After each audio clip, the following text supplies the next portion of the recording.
presque 2 milliards de musulmans dans le monde et ils sont répartis dans presque tous les pays du monde.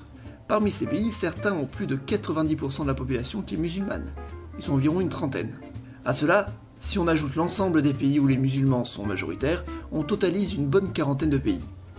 À tous ces pays majoritairement musulmans, on peut ajouter les territoires majoritairement musulmans qui appartiennent à des pays non majoritairement musulmans.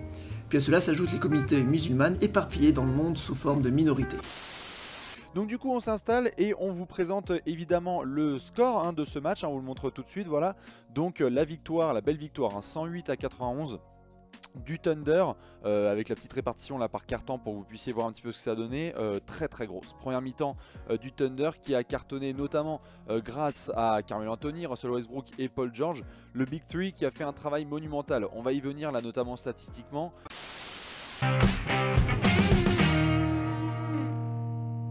Avant d'être une chanson incitant à la danse, c'était bien une expression, qui signifiait être l'un derrière l'autre.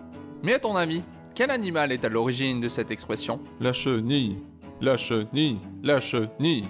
Si je te dis que l'animal que l'on recherche ressemble à l'ancêtre de la baleine. L'hippopotame? Non, mais figure-toi qu'il y a près de 60 millions d'années, la baleine était un animal terrestre, qui plus est carnivore. Laissez-moi vous présenter le sommet du goût, le mets paradisiaque, le bonheur incarné qui sont les pelménis. Les pelménis, c'est une assiette remplie de merveilles.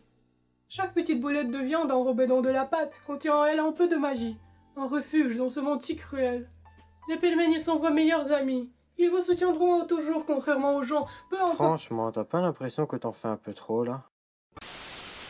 Ces quelques exemples illustrent parfaitement le fait que le climat a toujours changé sans aucune intervention humaine.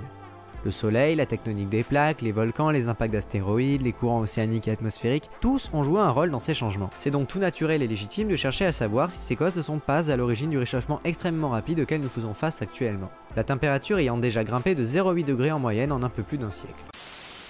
Ces routes peuvent avoir un statut national ou international, comme pour les routes européennes ou la transamazonienne, qui traversent plusieurs pays. Selon leur géographie, elles peuvent être désignées de routes urbaines, de routes interurbaines, de routes forestières, littorales ou encore de routes de montagne. Cette carte nous indique la présence des principales routes du monde, et ce qu'on remarque tout d'abord, c'est leur répartition. On distingue bien les déserts, les zones montagneuses, polaires et tropicales.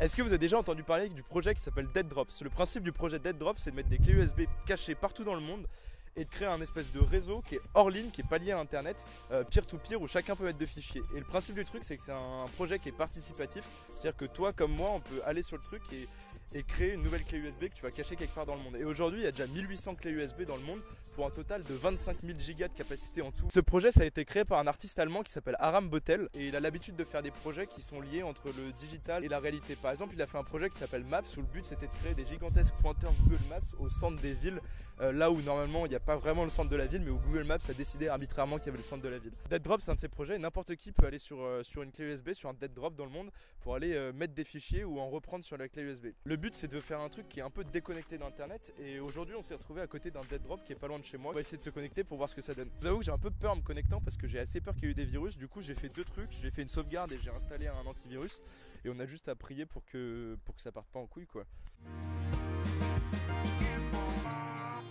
Starting